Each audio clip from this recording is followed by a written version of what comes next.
Melguizo, gracias por recibirnos. ¿Cuántos homicidios llegó a haber en Medellín? Hombre, Gabriel, esa pregunta además es dolorosa contestarla. Sí. En 20 años, más de 60.000 muertes por homicidio, por violencia. En 20 años. Con un pico en el año 91, en el que tuvimos 6.700 muertes violentas durante un año. La mayoría jóvenes, menores de 26 años, la mayoría muertos a bala. ¿Y hoy en cuánto estamos? Hoy tenemos una tasa de 42 muertes por cada 100.000 habitantes, es decir, tenemos un 15% de lo que tuvimos en la peor de nuestras épocas y un 10%, un 10% superior a lo que llegamos a estar en el 2007, cuando la bajamos a una tasa de 27 muertes por cada 100.000 habitantes, que se traducía en unos 600 muertes al año. Un 15% es como si en Uruguay hoy de 400 muertes pasáramos a 40, o sea, es una Exacto. caída brutal, Sí, digamos, ¿no? sí. O sea, una caída de esas que uno dice, parece imposible, ¿no? O sea, Sí. ¿cómo se hizo? ¿Cómo hicieron? Claro. Además, antes de responderte, Gabriel, si me permitís, hago un comentario sobre las cifras. Nosotros fuimos la ciudad con mayor tasa de muertes violentas en el mundo, con una tasa de 382 muertes violentas por cada 100.000 habitantes, que se traducían en esos 6.700 muertes en un año, en el año 91. Hoy, la ciudad que tiene mayor tasa de violencia, que es San Pedro Sula, en Honduras, tiene 132 muertes por cada 100.000 habitantes. O sea, la tercera parte de lo que nosotros tuvimos. Ni siquiera hoy una ciudad se acerca al horror y al dolor que nosotros tuvimos. O sea, también te dice, y teníamos una tendencia, todos los 80 creciendo, desde el 91 venimos bajando, 2008 subió un poquitico, 2009 subió un poquitico y seguimos bajando ahora. Claves, ¿qué hicimos en Medellín? Primero, hablar mucho del tema, hablar mucho, generar muchos espacios de conversación sobre el tema. Una película, Rodrigo de No Futuro, del año 88, sobre los jóvenes sicarios de Medellín. Muy buena película, un cine muy duro que nos puso frente al espejo. Al año siguiente, un libro, No nacimos pa' semilla, de Alonso Salazar, el mismo autor del libro La parábola de Pablo, que derivó en esta serie de televisión Pablo Escobar, el patrón del mal. Sí. Un libro nos puso frente a la realidad de las violencias en la ciudad. Y toda la década del 90, una conformación de capacidad instalada, creación de capacidad instalada en la ciudad, de mejoramiento de ONGs, mejoramiento de organizaciones comunitarias, mejoramiento de proyectos públicos, mejoramiento de proyectos privados, espacios concertados con las universidades públicas y privadas. Una tercera clave, nos miramos a los ojos, las organizaciones que no conversábamos. El gobierno trabajaba por un lado, los empresarios por otro, las ONGs por otro. Nos sentamos juntos en la misma mesa a pensar en lo que estaba pasando en la ciudad. Creamos unos diálogos de ciudad que se llamaron Medellín Alternativas de Futuro. Y dijimos, hombre, no podemos seguir con esto. Formamos capacidad instalada para enfrentarnos a eso. Convertimos a Medellín en un laboratorio urbano, un laboratorio social, un laboratorio educativo y un laboratorio cultural. Y un punto fundamental, creamos un movimiento cívico a finales de los 90, año 99, nos presentamos elecciones, gente que jamás habíamos participado en la política electoral, perdimos en el 2000 las elecciones, pero celebramos. Y en el 2003 ganamos las elecciones. Y al ganar las elecciones nos convertimos en un gobierno distinto, con una política pública de transparencia, con una inversión en educación fundamental y con una inversión en cultura fundamental. Una intervención en los barrios de menor índice de desarrollo humano y con mayores cifras de violencia, intervención integral del Estado en estos barrios, y digamos que ahí viene entonces desde el 2004 hasta hoy lo que podríamos llamar la gran transformación de Medellín. Eso suena, digamos, un poco poético, en tanto en todo ese discurso no aparece, por ejemplo, la policía. O sea, Sí, digamos, es muy especial, sí. no, o sea, no, digamos, uno dice, bueno, estamos hablando de homicidio, estamos hablando de violencia, y no aparece la policía, no aparecen las fuerzas de seguridad, no aparecen las políticas represivas. No. Y yo me imagino que algún lugar deben Tenía haber que- tenido, digamos, ¿no? Hombre, Gabriel, sí. Además, esa pregunta tuya lleva a una reflexión, y es ¿por qué no la nombramos? También, o sea, ¿por qué no la nombramos? Mira, para ser justos, la policía fue víctima también de la peor de nuestras violencias. A finales de los años 80, Pablo Escobar, en una acción contra el Estado colombiano muy fuerte de narcoterrorismo, pagaba el equivalente a $1.000, $1.500 por policía muerto. Y en un solo año en Medellín llegaron a matar 300 agentes de la policía. O sea, era una situación de mucho terror también para las propias fuerzas de seguridad de la ciudad. Una ciudad sitiada por el narcoterrorismo. Entonces hay que reconocer eso, el papel también de víctimas de muchísimos de los policías, pero también el papel de victimarios. Nos encontramos que derivado de todo el conflicto colombiano, del paramilitarismo, de la guerrilla, del narcotráfico, llegó un momento en que una buena parte de la policía colombiana estaba atravesada por las delincuencias, eran parte de las bandas, parte de los problemas, negociaban con las bandas en los territorios, en los barrios y tenían, digamos, un alto nivel de violación de derechos humanos. Entonces, con todo ese panorama, nosotros también sabíamos que la solución no pasaba por mayor presencia policial, porque incluso en los momentos en que la ciudad ensayó fórmulas únicas de mayor presencia policial en los barrios más duros, el conflicto se agravaba.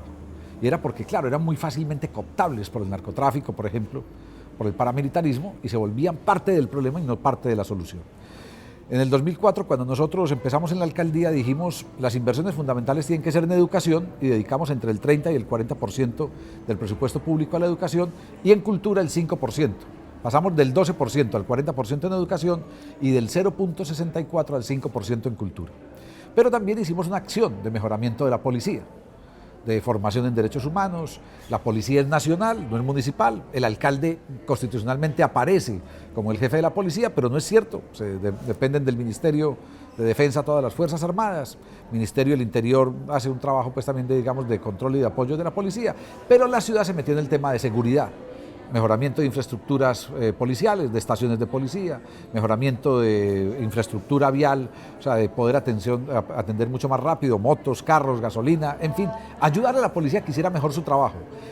Mejoramos integralmente el sistema 123, la línea 123 de atención al ciudadano, cámaras de vigilancia, cuadrantes, o sea, ayudamos en todo el trabajo de mejoramiento de la policía de Medellín. Pero al mismo tiempo sabíamos que eso no era suficiente, Gabriel. Y decíamos, si solo hacemos el trabajo policial, ninguno de los factores estructurales de nuestras múltiples violencias se va a superar. Entonces dijimos, lo contrario a la inseguridad no es la seguridad, lo contrario a la inseguridad es la convivencia. Una frase que repito mucho. Sí. Y en esa frase decimos, la convivencia se construye con proyectos sociales, educativos y culturales. Con esa música que está sonando por ahí, con ese tipo de proyectos es que se construye la convivencia y una transformación de una ciudad. Cuando ustedes construyeron jardines, bibliotecas, canchas, en esos lugares donde había mucha marginalidad, ¿se encontraron al principio con que la gente, por ejemplo, los destruía? ¿Tuvieron mucho vandalismo, por ejemplo? No, sabes que no. Hay una cosa que es muy especial y es, la ciudad estaba en un nivel tal de desconcierto consigo mismo que la ciudad estaba, digamos, con una autoestima bajísima, que cuando empezamos a transformar desde lo público todo el proyecto de ciudad, la gente se apropió de lo público de una manera muy fácil. Primero porque participó en el diseño de esos proyectos públicos, de los colegios públicos, de los parques biblioteca, de los centros de desarrollo cultural. La comunidad participó en el diseño de estas estrategias, pero también hicimos muchos trabajos de cultura ciudadana, de apropiación, pactos ciudadanos. ¿Qué vas a hacer vos y qué voy a hacer yo como gobierno? ¿Qué vas a hacer vos como comunidad y yo como gobierno para cuidar este espacio, este parque, esta biblioteca, este centro cultural, este colegio? Entonces se asumían compromisos de parte y parte. Nosotros, pero eso tiene una condición, y es que lo público tiene que ser de absoluta calidad, tiene que ser excelente, que lo público se convierta en un factor de confianza, que lo público se convierta en un factor de dignidad para la población y que lo público se convierta en un factor de equidad. Cuando el edificio público es mejor que cualquier otro edificio en el barrio más pobre, nosotros teníamos escuelas, Gabriel, eran desastrosas, unas escuelas donde iban los niños, escuelas públicas que eran desastrosas. Claro. Entonces ahora las escuelas públicas son de una calidad y que la gente se sienta respetada, que la gente sienta que claro, se sienta entonces que la hay, gente, que hay si vos respeto. tenés una escuela Sí. en un estado desastroso, la gente Sí. te la vandaliza. Sí. Si tenés una escuela en un estado impecable, Sí. un parque en un estado impecable. Sí. Pero además a eso hay que hacerle mantenimiento. Sí. Y digo mantenimiento literal y metafóricamente. Sí. El mantenimiento físico. Si se daña una hamaca, un columpio, si se daña un balancín, si se daña una maceta, hay que arreglarlo al día siguiente. Pero hay que hacerle mantenimiento social. Es decir, tiene que ser un trabajo permanente de cultura ciudadana. Y a partir de la experiencia de Medellín, fue invitado a muchos países y la experiencia que encontró y las realidades que encontró, ¿le hacen pensar que es replicable? Porque cuando uno dice, bueno, las realidades de seguridad no son iguales en todas partes y muchas veces el discurso es no podemos trasladar el análisis de una realidad a la otra, por tanto la solución tampoco es trasladable. Claro. Se ha encontrado con que la realidad de Medellín acá no encaja, no es esto, no. Yo puedo contar mi experiencia, pero no es trasladable a Montevideo, no es trasladable...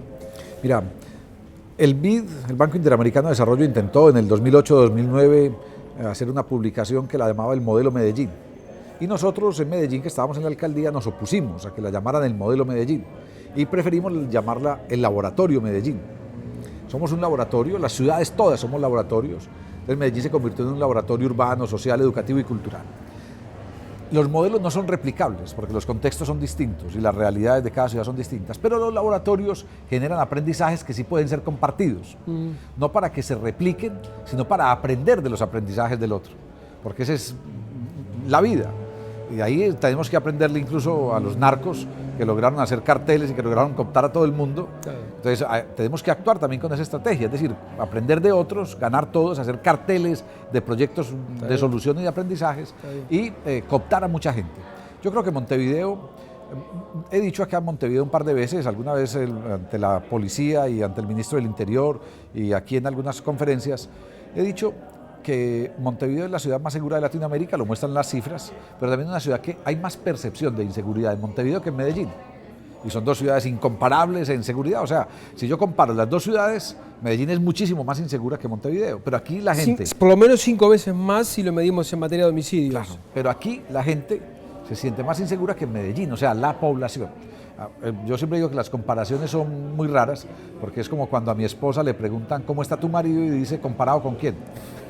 Entonces, claro, ¿comparado con quién? Comparándose consigo mismo, que es con quien se puede uno comparar como Montevideo, pues claro, las cosas van agravando. Pero comparado con el resto de Latinoamérica, las cosas no están tan duras. Y hay un asunto que no es fácil de explicar rápidamente, pero que lo intento en 30 segundos. Sí. Las cifras de homicidio no deberían ser el indicador, el único indicador para medir la inseguridad. Por ejemplo, Medellín tiene más muertes violentas, más homicidios que Bogotá, pero en Medellín hay mayor percepción de seguridad que en Bogotá. La gente se siente más insegura en Bogotá que en Medellín, aunque matamos más gente en Medellín. Suena duro decirlo. Hoy todavía en Medellín seguimos matando más gente, pero la gente se siente más segura. Y vos uruguayo, vas a Medellín hoy, llegás hoy a Medellín, estás una semana en Medellín y al final decís, no sentí la inseguridad de Medellín. Y te puedes mover por cualquier barrio de la ciudad. Por cualquier barrio, por los extremos, por la periferia, por los barrios que uno podría llamar marginales, puedes caminar por todo lado, de día o de noche. Entonces, la cifra de homicidio no nos indica realmente el nivel de seguridad o de inseguridad, porque hay otras condiciones de convivencia, que es lo que decíamos hace un rato, claro, que te generan un clima mejor de seguridad. Medellín es una ciudad mejor iluminada que Bogotá, eso ayuda. Medellín es una ciudad con mejores calles que Bogotá, eso ayuda. Medellín tiene en una buena parte mejores andenes, veredas, aceras para caminar que Bogotá, entonces eso ayuda. Es una cantidad de factores distintos a los del homicidio los que nos ayudan a medir. Esas cosas sí son extrapolables, claro, a cualquier ciudad. Claro. Entonces, por ejemplo, Montevideo está haciendo, en Uruguay, Estrategia Nacional por la Vida y la Convivencia. ¿Qué le he dicho yo al ministro Bonomi? Ustedes, con unas cifras de inseguridad tan bajitas como las que tienen, diseñar esa estrategia, a mí me da envidia. Porque si en Colombia hubiéramos hecho eso hace 30 o 40 años o 50 años, cuando teníamos las cifras de ustedes, a lo mejor no hubiéramos llegado a lo que tenemos. Ustedes están anticipándose a problemas. ¿Usted cree que va por el buen camino? Yo sí creo. ¿Crees? Yo sí creo. ¿Qué es lo que hay que hacer? Hay que hacer tiene que ser más un reto colectivo que un reto de gobierno. Ajá. Creo que ahí todavía falta. Creo que Más compenetración de la sociedad. Hay que tener más compenetración de la sociedad en todo sentido, universidades públicas y privadas, estudiantes públicos y privados, empresas privadas, organizaciones comunitarias, sindicatos. La ciudad tiene que ser un reto colectivo. Y dos, a nosotros nos vino muy bien una gran estrategia de comunicación pública para ayudar a entender qué es lo que pasaba en la ciudad. Eso que te decía al principio, de hablar mucho sobre el tema, de contar lo malo y contar lo bueno, de saber qué somos y qué tenemos en la ciudad, y que la gente empezara a romper las barreras físicas de la ciudad, esas fronteras invisibles entre barrio y barrio. Me imagino que aquí pasa lo mismo, que una parte de la población no va a otros barrios porque no tiene nada que ir o porque los considera peligrosos. Nosotros empezamos a tejer ciudad poniendo lo que podrían llamar tensores, un parque de biblioteca en un barrio, como decir aquí en el Cerro, un gran equipamiento de ciudad, no de barrio. La gente de toda la ciudad terminaba yendo allá.